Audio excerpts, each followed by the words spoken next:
नमस्कार, जय हिंद प्यारे बच्चों। कैसे हो आप सभी लोग? आप सभी का स्वागत है आरजीएस बोर्ड एग्जाम के यूट्यूब चैनल पे। दोस्तों हम लोग कर रहे थे मैट्रिक परीक्षा 2026 की तैयारी बिहार बोर्ड, जो कि मैथ्स की वीवीआई ऑब्जेक्टिव हम लोग कर रहे थे। तो आज ये तीसरा क्लास है। अगर आप लोग पहले का 2 क्लास नहीं देखे हैं तो जा करके देख लेंगे, ताकि आप लोग का एक भी क्वेश्चन मिस नहीं हो।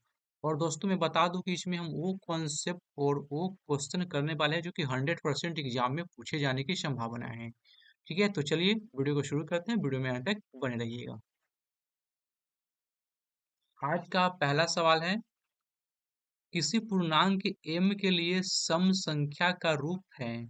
ऑप्शन दिया है m+2, 2m+1, 2m, 2m-1। Question करा है कि किसी पूर्णांक m यानी कोई पूर्णांक m है, m के लिए सम संख्या का रूप होगा। नहीं, m कुछ भी हो सकता है, कोई पूर्णांक होगा 1, 2, 3, 4, 5 डॉट डॉट।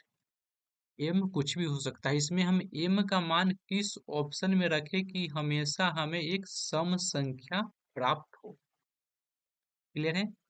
m का मान हम किस में रखें कि हमें हमेशा एक सम संख्या प्राप्त।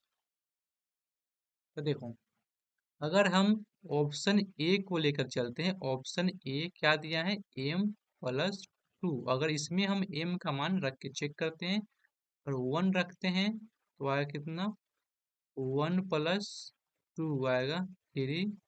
तो 2 रखते हैं तो 2 और 2 हो जाएगा 4। अगर 3 रखते हैं m का मान तो आ जाएगा 3 और 2 5। हम देख पा रहे हैं कि कभी विषम आता है, कभी सम आता है, कभी विषम आता है। हमें चाहिए क्या, हमेशा सम आना चाहिए।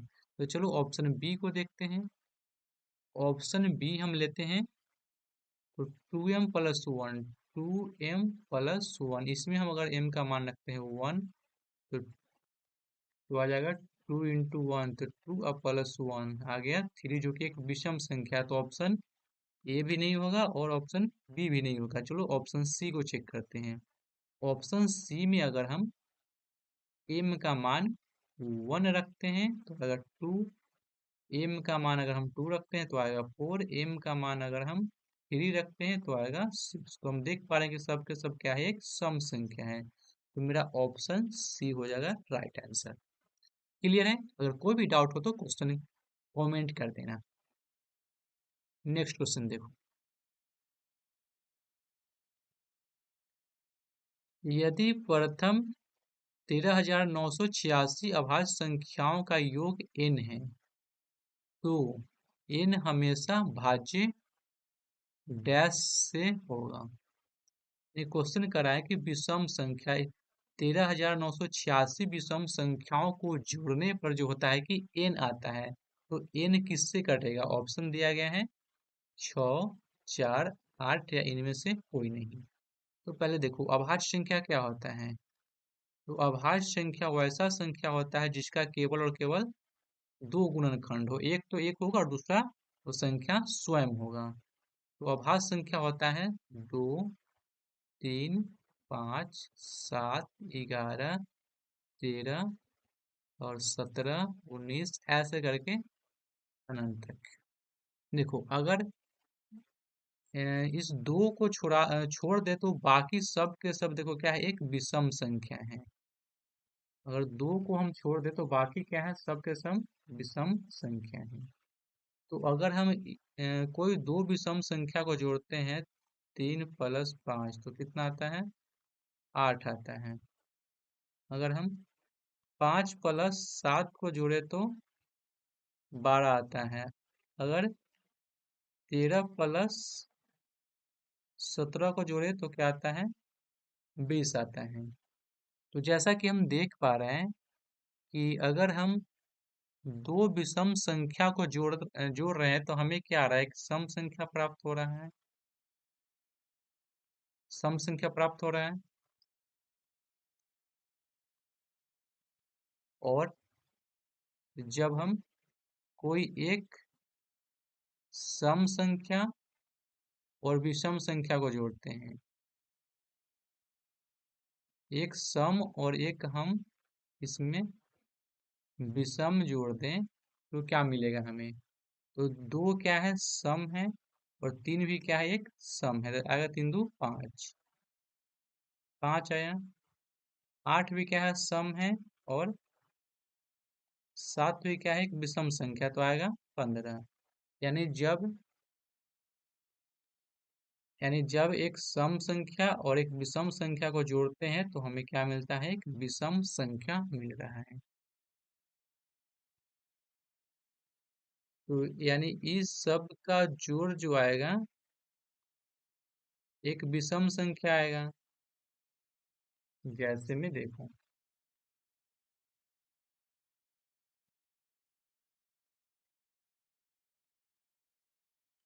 यहाँ जो दिया गया है, अगर 3 + 5 जोड़ते हैं तो आएगा 8, और 8 क्या है, एक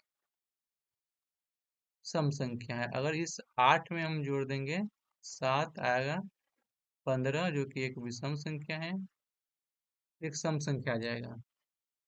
तो अगर इसमें से हम दो को अगर निकाल लें तो कितना बचेगा, ये जो संख्या बचेगा 13,985, 85, जो कि ये क्या होगा, जोड़ने पे आएगा विषम संख्या आएगा, विषम संख्या आएगा।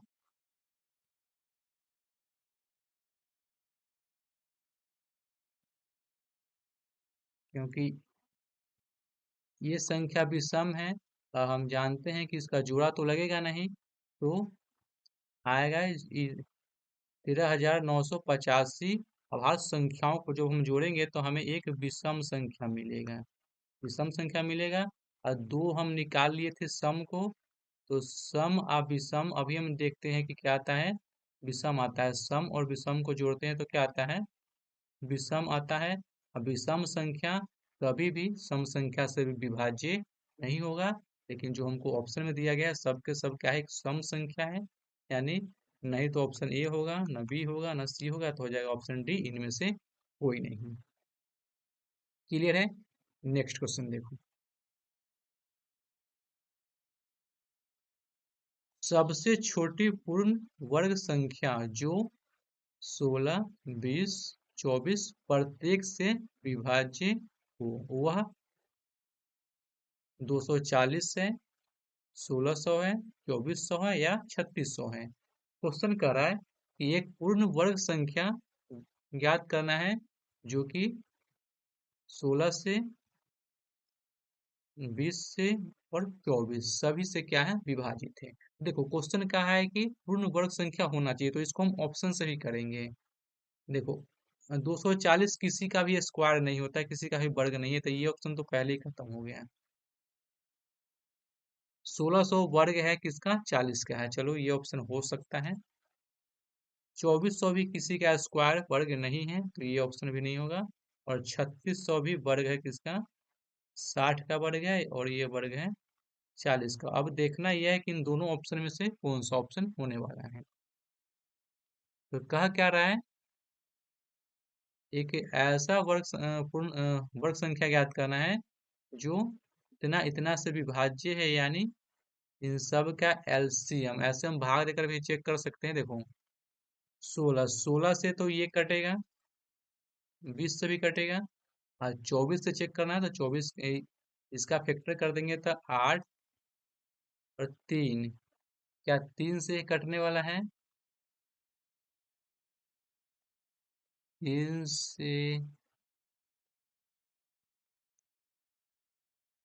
3 से यह नहीं कटेगा।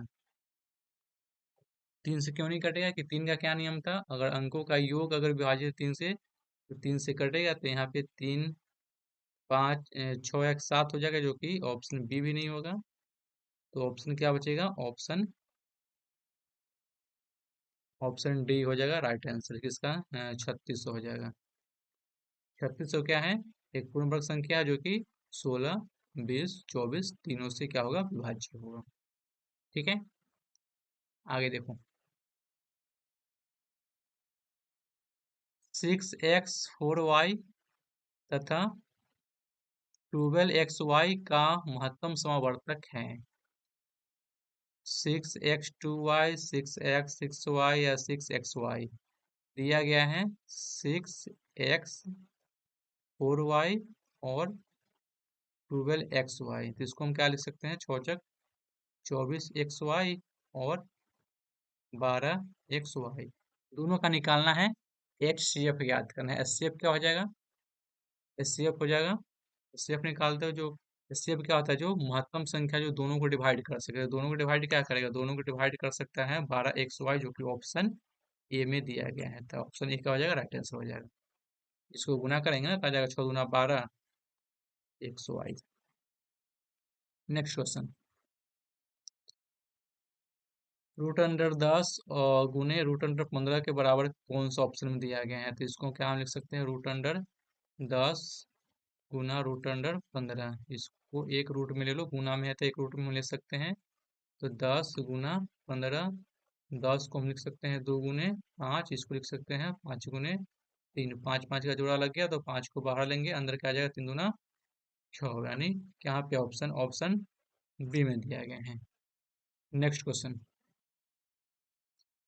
64 के वर्गमूल को 64 के घन मूल से भाग देने का मान होगा 64 2 1/2 या 64 के पावर 2/3।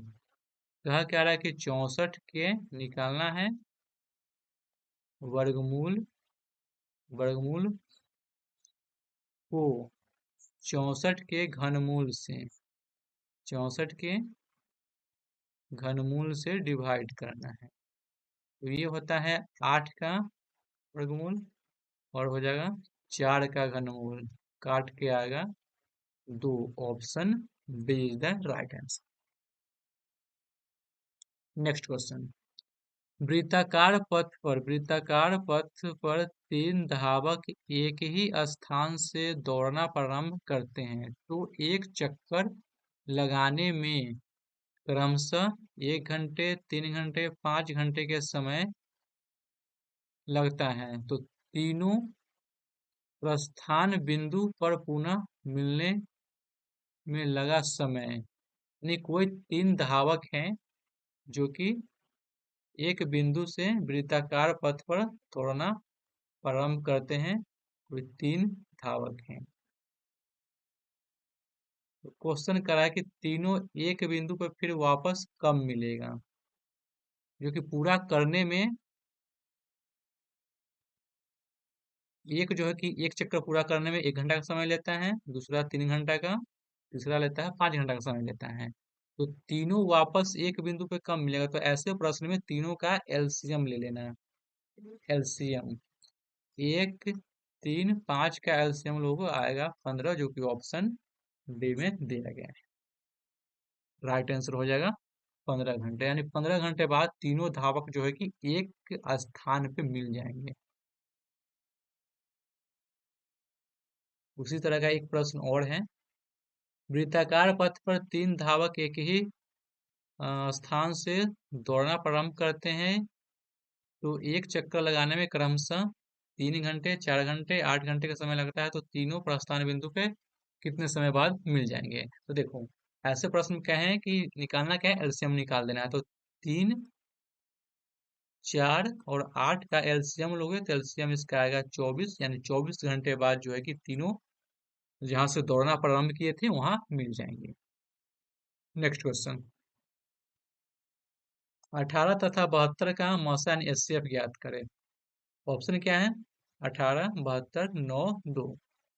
18 और 72 का निकालना है एचसीएफ। एचसीएफ क्या होता है, वह महत्तम संख्या जो दोनों को डिवाइड कर सके। तो दोनों को डिवाइड कौन करेगा, 18। 18 ऑप्शन किस में दिया है, ऑप्शन दिया है ए में। क्लियर है। नेक्स्ट क्वेश्चन देखो, दो धन पूर्णांक ए और बी के लिए मसा यानी मसा ऑफ ए बी, यानी ए बी का मसा गुना ए बी का लसा, अब बट्टा